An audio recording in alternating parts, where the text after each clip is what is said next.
Welcome to Lost My Mind Found Cars. You're here with Robbie. Today I'm joined by Gina and her quite incredible Ford Falcon that we're going to have a look at now. So let's jump straight into the car. Can you tell me about it, Gina? Well, I brought it brand new. Yep. And then I went down Summer Nats and everyone snores, so I thought, bugger this, I end up sleeping in the car, so I got a DVD player in the top. Then I thought I'm going to go audio, so I've gone all audio. I've got a huge audio system in there, but what the car is I've lost a lot of people to suicide, cancer, tragic accidents. Some have been murdered and stuff like that. And to me, this is my way of keeping them with me. I don't always, memories aren't always there, but when I jump in my car and I look at certain things, those memories, bang, they're straight back there. I put my music on and the songs just bring me straight back to that point. And to me, this is what gets me through, like, it ain't weak to speak. Yeah. Mate, I've lost too many people to suicide, and I fight the black dog myself, and this car's what keeps me going. Well, let's have a look at it, because of any car I've ever come across, it tells a story. You're going to see why as we walk around I it. can shut the doors while you have a look around. Yeah, so no worries. You can understand the story a bit more. Before we get into the incredible artwork, we're talking Barra here. What have you done to the motor? Well, the motor itself, it's only got larger valve springs. Yep. And other than that, it's just 1000cc injectors. It's got a 3582R turbo upgrade, and we've just got all the new piping and stuff. Beautiful. How much power is it putting out? How much power? 698 at the moment. Just enough to get you around town? It's on a 12-pound actuator with running 21-pound boost. It blows my mind how much power they get out of these motors. Oh, Barras, mate, they're incredible. It's phenomenal. Well, let's get started at what I think is probably the show. But this car has a lot of show pieces, but let's get started with the artwork. So it's split in two. You sort of got an angel and demon sort of theme going side to side. We've got the hell side, which is it's a bit of torment and stuff. Like, you can see this fella praying, like, suicide people, like, they're gone through torture. They've in that really darkest black spot. You have to be able to do what they've done. Yeah. And it's the pits of hell. Yeah, the pits of hell. You're in hell. In your head, you're in hell. And not only is it like what they go through, you think of yourself, if you've lost someone to anything, whether it be a car accident, cancer, suicide, just anything, this is your mental view from now on. You're in hell. You want that person back, you're never going to get them back. You're constantly thinking about them, you're always grieving for them, or the woulda, shoulda, coulda, wish I had her, or them things. Like, that's everyone, you lose someone and that's your life now. Yeah, that's we can be left riddled with questions of what if, and as you said, the woulda, shoulda, coulda that goes with that. And then when we come around to this side, does this represent heaven, or is this more of a guardian angel sort of? Well, this is where they end up. This is the happier side. This is my cousin Nikki. Oh, beautiful. I actually got a tattoo here of it for my birthday the other day. Beautiful. Yeah, her and Lady Beatles. She actually got murdered. A really tragic way. Gina, you've really been through it. Yeah, and the worst thing is I had stopped talking to her for a while. We had a bit of a fallout, and I had the wish I could have and all that. Like, I live with regret. So people, life is everything. You got to forgive. You have to forgive, because that one day you're going to lose that person and you're going to think, why was I so foolish? Why? And then now, mentally, I live with that every day. Like, why did I do that? Why did I stop talking over something so petty? Like, we don't get to wake up every day. We don't all get that chance. So be kind, love life, live life, accept, apologise, be grateful, be thankful, and be forgiving, please. Otherwise, you're on the other side of that car and you're going to end up here. This is my cousin here. she got really tortured. This is her bound up. She was, yeah, she got bound up. She didn't have a very pretty ending. And like you see, I've got names on my rims and all that. Yeah, for the people you've lost over the years. Yeah, because to me, they keep me safe. They guide me when I'm driving. They're my safety. They're not going to let me. That. They're not going to let me die, I hope. They let you do burnouts? I don't do burnouts in this thing because it's too stiff, too rigid. Gotcha. In the other car I will. But yeah, they keep me safe. I've got them on the back. I've got engravings on the back of my seat with song lyrics and names because they've got my back while I'm driving. They keep me safe. I've only got certain ones there because some of them are quite rev-eds and lead foots and I couldn't have them on my back seat because I know they're not going to look after me in that way. But yeah, I have epilepsy. I've died 4 times. I've got kidney disease and this is what keeps me going. So that's what I really wanted to ask you, Gina. Like it represents the people you've lost. It represents obviously the love you have for those people and the hurt that you still carry off losing those people. But what does this car represent for you as an individual? What does it give you? Life. I tried to take my life over 20 years ago. So I know where they're at. I truly do. I've got kids and grandkids and I realise I have to live for them. As much as to this day, there's still days where I just want to that's it, I can't do it, I've had enough. I come out and I sit in my car, listen to some music, and then I think about the people, and then I think about the good times, not just that they're gone and how sad it is and that, but I remember the good times and stuff.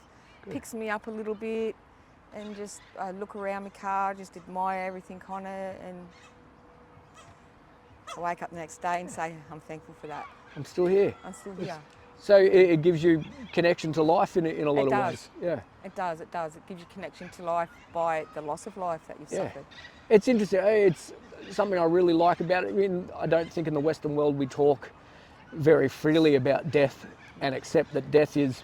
It's everywhere. It's a season of life. Us, yeah. This is, there's no one on earth who's not going to lose someone at some point. The day we're born, we're taking one step closer each day to the day we die. From the day we're born, we're dying already. Yep. Do you find peace in death in some ways? Yeah, well, I've died. Yep. I have died. Yeah, so you said died 4 times. Yeah, I was going to ask that.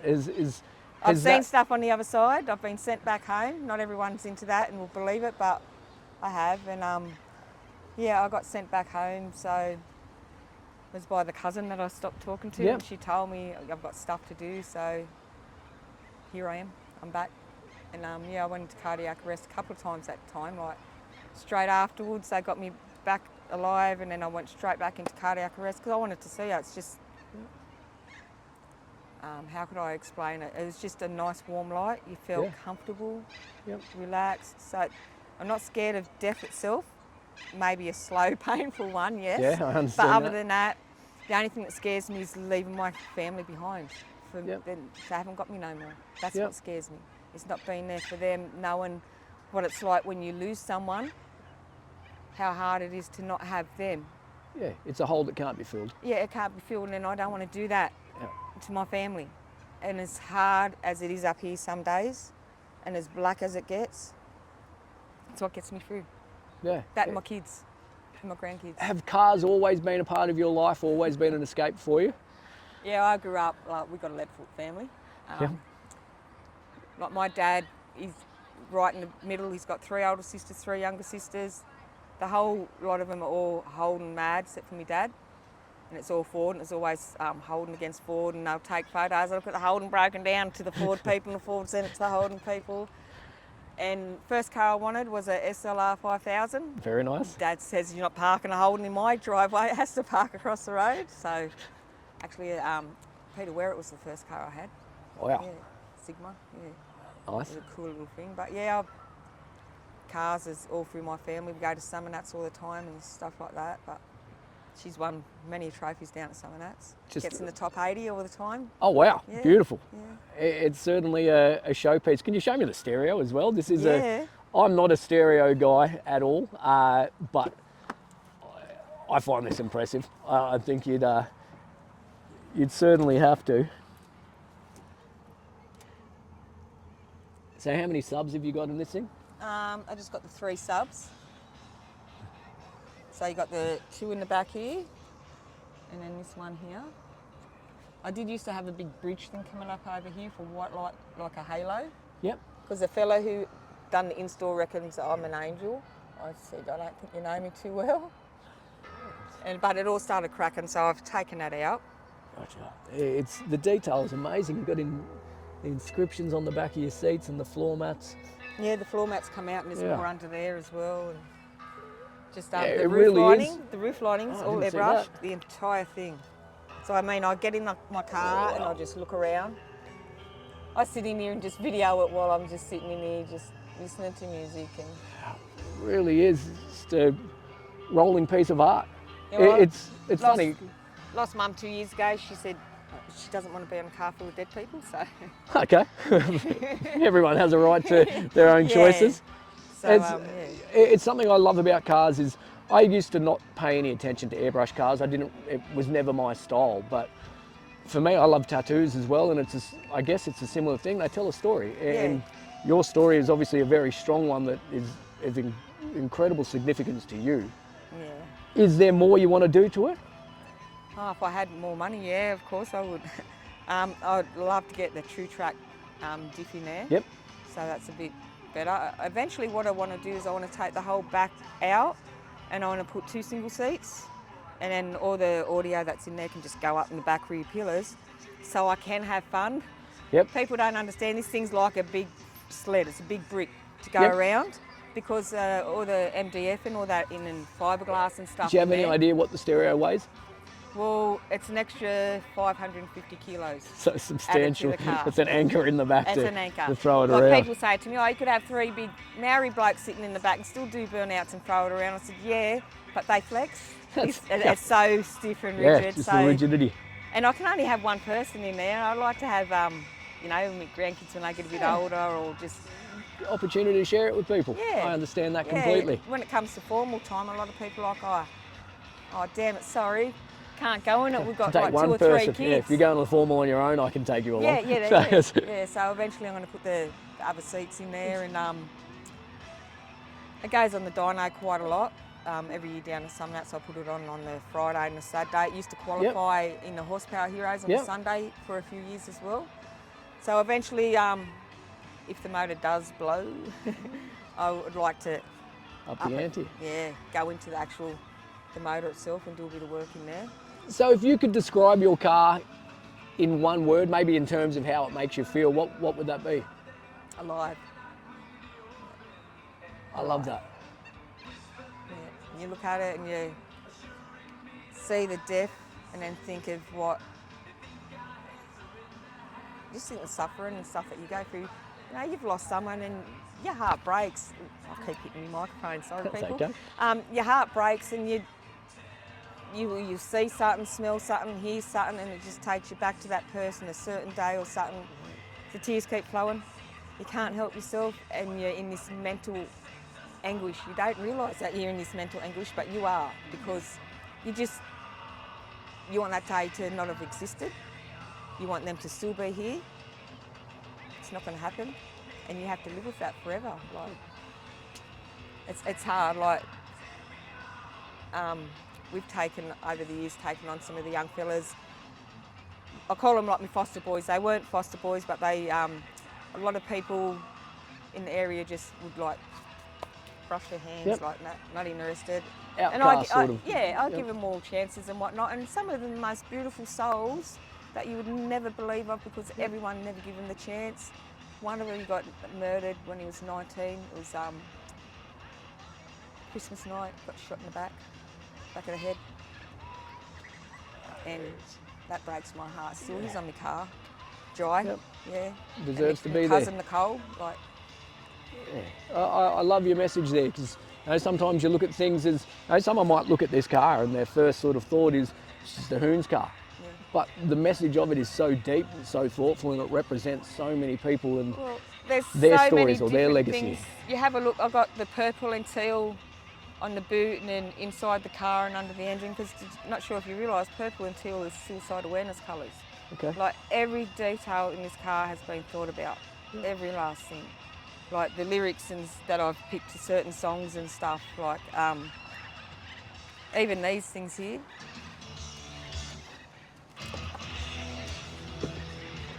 Wow. Yeah, it's beautiful. Because so much work has gone into this. Life is a gamble, people. Yep. We're all dealt with a deck of cards, and life is the way we play those cards. So, and if you notice, I have playing cards up here. I did originally have a different bonnet with a Grim Reaper flicking the cards out, and they were coming up the side of the car because, yeah, to me, life's a gamble. We're all given that deck of cards, and it's how we play those cards to how we live. That's all it comes down to. Life's a gamble. Gina, I think that's a beautiful place to finish, and I really appreciate you taking the time to show me your car and tell me your story. You've obviously been through a lot, but I admire the attitude you take and the willingness to share. Gina organised 2 other people to come down and do videos today, which is amazing. I just wish my brain would work better, because with the epilepsy people, I can't quite get out what I want to say or how I want to say it, but you get the gist. I think you spoke incredibly well. So, Gina, thank you. I really appreciate you taking the time.